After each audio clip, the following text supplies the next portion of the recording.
মাননীয় মুখ্যমন্ত্রী শুভেন্দু অধিকারী মহাশয় এই হিন্দু মুসলিম বিভাজন টানতে গিয়ে সাধারণ খেটে খাওয়া দরিদ্র মানুষ এবং ব্যবসায়ী মানুষ কতটা ক্ষতিগ্রস্ত প্লিজ একবার হাটে বাজারে মার্কেটে গিয়ে দেখবেন। এটা আমি আপনাকে রিকোয়েস্ট করছি, মানে আপনাকে অনুরোধ করছি। কেননা এই গোমাতাকে কেন্দ্র করে এই গোমাতা চলে গেল, এবার বেশ গোমাতাকে রক্ষা করার দায়িত্ব আমাদের, খুব ভালো জিনিস। কিন্তু এই গোমাতাটা চলে যাওয়ার পর জানেন বর্তমানে যেসব ব্যবসায়ী সংখ্যাগুরু মানে হিন্দুরা, যেসব ব্যবসায়ীরা ধার করে, কেউ হয়তো সোনা বন্ধ করে খেয়ে, কেউ হয়তো লোন করে কত কষ্ট করে কেনাকাটা করেছিল, এখন দেখা যাচ্ছে, জানি না কোথাও দেখা যাচ্ছে কিনা, তাহলে আমাদের এখানে দেখছে একদম বিক্রি হচ্ছে না। কোনো সংখ্যালঘু দাদারা দোকানে কেনাকাটা করতে আসছে না। জানি না তাদের মনের মধ্যে দুঃখ, না তাদের মনের মধ্যে অভিমান, তাদের মনের মধ্যে কষ্ট, জানি না কি হয়েছে। তাহলে প্লিজ তারা কিন্তু আসছে না। তাই আপনার কাছে প্লিজ রিকোয়েস্ট করব, সর্বপ্রথম আগে মানুষ যখন টিকে থাকবে ধর্ম হবে। ধর্মকে টিকিয়ে রাখার যেমন মানুষের কর্তব্য, মানে একটা ধর্মের মধ্যে কর্মের মধ্যে পড়ে, ঠিক তেমনই মানুষকে টিকিয়ে মানুষ টিকে থাকলে তাহলেই কিন্তু ধর্মটা টিকে থেকে যাবে। তাই আপনার কাছে রিকোয়েস্ট, সবার উপরে মানুষত্ব তাহার উপরে নেই, মানবতা হচ্ছে আসল জিনিস। আপনাকে রিকোয়েস্ট করব, এটা আমি এটা বলছি না কোনো মতেই যে আপনারা বা কেউ, আমি কাউকে ইঙ্গিত করে বলছি না, কিন্তু আপনার কাছে মিনতি করছি সেটাই যে প্লিজ হিন্দু মুসলিমের কি করে বন্ডিংটা ঠিক থাকবে সেটার একটু ব্যবস্থা করুন।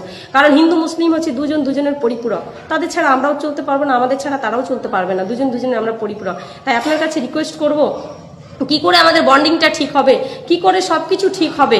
হ্যাঁ, গোমাতা রক্ষা করা যাবে, রক্ষা হোক, কিন্তু তারপরেও কি করে যে সম্পর্ক আমাদের ঠিক থাকবে, আমরা সবাই মিলেমিশে থাকতে পারবো, সবাই দেশকে ভালোবাসবো, এইরকম একটা সবাই মিলে কেমন করে থাকবো, প্লিজ সেটার ব্যবস্থা একটু করুন।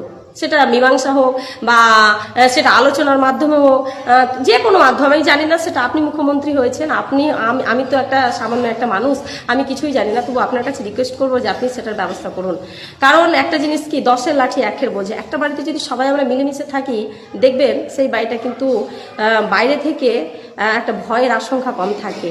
কারণ আমরাও সবাই মিলেমিশে যদি একসাথে থাকি তাহলে কিন্তু সবাই আমরা ভালো থাকবো। আর সবাই যদি নিজের এদিক ছিটকে সবাই চলে যায়, তাহলে কিন্তু টুকরো সেটা ভালো না। সবাই মিলে একসাথে বসবাস করবে, সেটার মজা একটা আলাদা। আপনার কাছে রিকোয়েস্ট করব, সবাই মিলেমিশে থাকা কি করে যাবে সেটার একটা ব্যবস্থা করুন। খুব খারাপ লাগছে, দরিদ্র মানুষ কষ্ট করছে, যখন বলছে সব কিছু বিক্রি করেছি বউয়ের, আমার কিছুই বিক্রি হচ্ছে না। এবার কাপড় যেমন আমাদের দোকানই তুলেছে, বিক্রি হচ্ছে না। জানেন আমার এগুলো মানে কষ্ট লাগছে, বলতে কষ্ট হচ্ছে। আপনার কাছে রিকোয়েস্ট করব, আগে মানুষ তারপরে ধর্ম তো থাকবেই। সব থেকে বড় জিনিস হচ্ছে যে সত্য পথে থাকা, সৎ পথে থাকাতে একটা ধর্ম তো টিকিয়ে রাখতে হবে, কিন্তু তার চেয়েও বড় কথা তো মানুষটা টিকিয়ে রাখতে হবে। আপনার কাছে রিকোয়েস্ট করছি বার করে বন্ডিংটা একটু ভালো হয়ে যাক, সেটার ব্যবস্থা একটু দেখুন, এই দৃষ্টিটা একটু তাকান, কি করে হয় সবাই মিলেমিশে থাকতে চায়। কারণ আমরা কিন্তু দুজনের পরিপূরক, আগেও বলছি।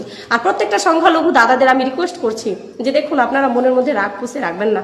কেননা যে কথাই বলে যে মেনে নিলেই শান্তি, আর মনে বারবার আনলেই অশান্তি। তাই মনে আনবেন না, অনেক কিছু মানুষকে মেনে নিতে হয়।